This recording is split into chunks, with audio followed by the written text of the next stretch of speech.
If you keep repeating the things you don't want in life, then there's a reason for it, and it's not what you think. But here's the part most people completely miss.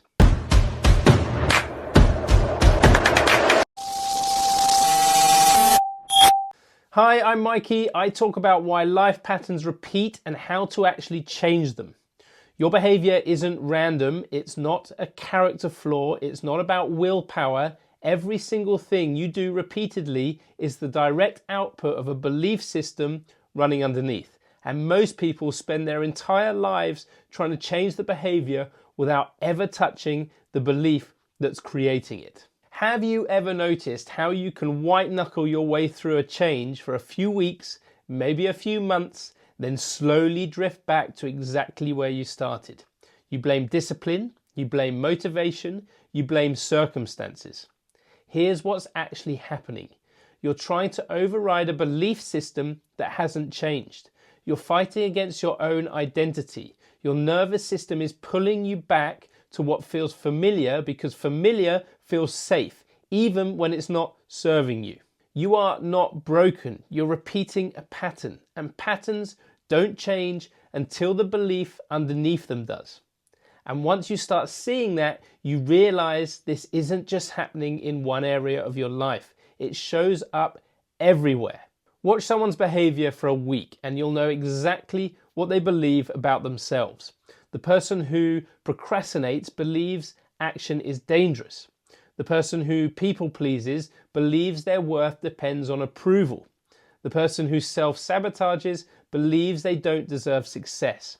Most people think belief is abstract. It's not. Belief is the most practical thing in your life because it's the thing generating your choices. Every decision you make, every pattern you repeat, every relationship you choose is behavior revealing belief. If you want to know what you actually believe about yourself, look at your behavior. It never ever lies. And one of the clearest places this shows up is anxiety. Anxiety isn't a disorder, it's a protection system. Your nervous system scanning for threat based on what it believes is unsafe. Most approaches teach you to manage anxiety, cope with it, breathe through it. That's symptom management. Here's the real question. What belief makes your system think you're unsafe? Maybe it's I can't handle failure. Maybe it's people will reject me if they really know me. The belief creates the threat assessment. When the belief changes, the threat assessment recalibrates. You stop making decisions through the filter of fear because your system no longer believes you're in danger. That same pattern shows up in procrastination. Procrastination has nothing to do with time management.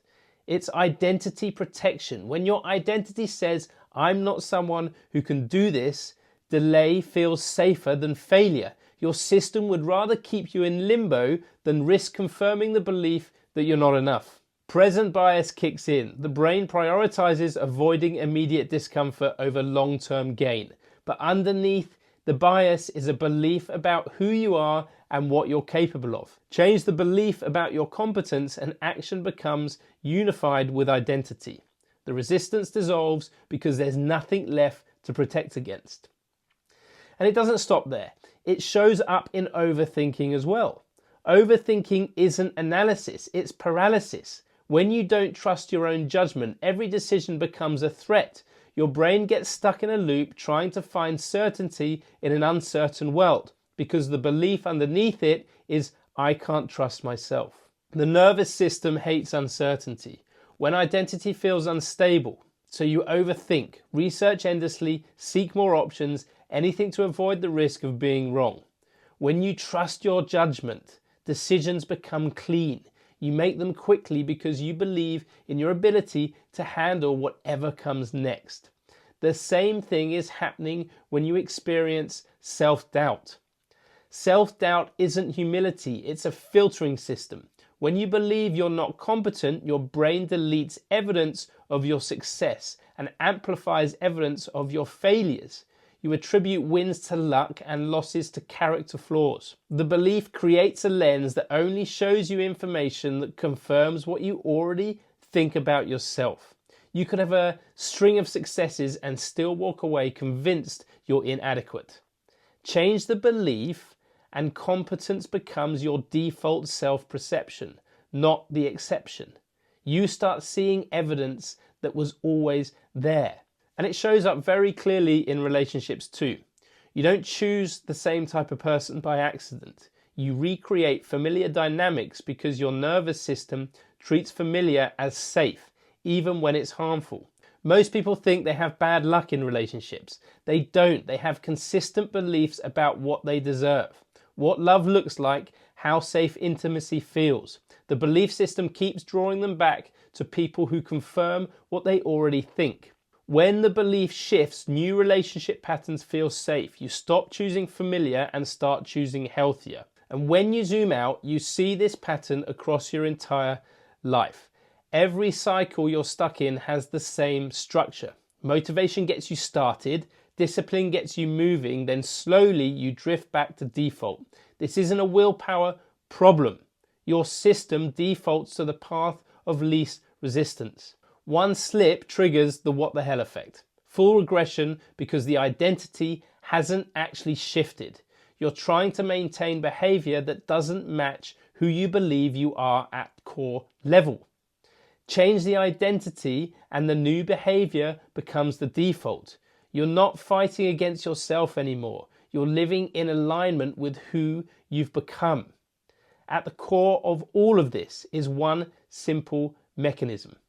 Your nervous system can't tell the difference between familiar and safe. It just knows that familiar equals survival because you've survived it before. So you repeat patterns that hurt you, choose situations that limit you, stay in dynamics that drain you. This is why people stay in jobs they hate, relationships that don't work, habits that don't serve them. The known feels safer than the unknown, even when the known is slowly killing them. What feels normal determines what you repeat. Change what feels normal and you change everything. Which is why most people feel stuck even when they want more. Most people don't lack ambition. Their beliefs simply haven't caught up with their goals. They want the outcome, but their identity doesn't support the behavior required to get there. This creates internal conflict. You set a goal that requires you to be someone you don't believe you are. Your system fights against it because behavior that doesn't match identity feels unsafe. The goal fails not because you didn't want it enough, but because you didn't believe you were the type of person who could have it. You can't sustain behavior that contradicts identity. The identity always wins. And if you go even deeper, you start to see where this all began. Most limits are assumptions you stopped questioning. Somewhere along the way, you decided what was possible for you, what you were good at, what you deserved. You accepted it as truth and built a life inside those boundaries. But those weren't facts. They were interpretations, usually formed early, reinforced repeatedly, never examined consciously. A story that isn't even yours, but you've been living inside it for so long, it feels like reality. Behavior change isn't about more discipline. It's about questioning the assumptions that have been running your life. And this is where most people get it wrong. Everyone wants the behavior to change, but no one wants to do the work on the belief creating it. They want better relationships without examining what they believe about love. They want more success without looking at what they believe about their worth. This is why most change is temporary, surface level adjustment over deep level programming. You might change the routine, but if you don't change the story, you'll end up right back where you started. The real work isn't managing your behavior, it's upgrading the belief system that generates it. Because when the belief changes, everything else follows. When the belief changes, everything downstream changes automatically. Your choices align with your values instead your fears. Your relationships reflect what you actually want instead of what feels familiar. Your daily actions serve your future instead of protecting your past. You stop living in reaction mode and start living by design. The behavior that used to require willpower becomes natural because it matches who you believe you are now. The patterns that used to trap you lose their power because they're no longer relevant to your identity. This is what lasting change looks like. Not better management of broken patterns, but a complete shift in the foundation underneath them. And when you really understand this, everything starts to make sense.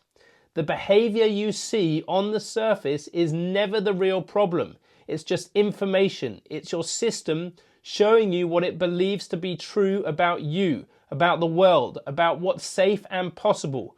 Most people spend their lives trying to manage the symptoms while the root cause stays untouched. You're not broken. You're not lacking willpower. You are living from a belief system you never consciously chose. Formed early, reinforced repeatedly, accepted as truth. Change the belief and the behavior follows automatically. Your life is shaped by what you believe about yourself, and nothing changes until the belief does.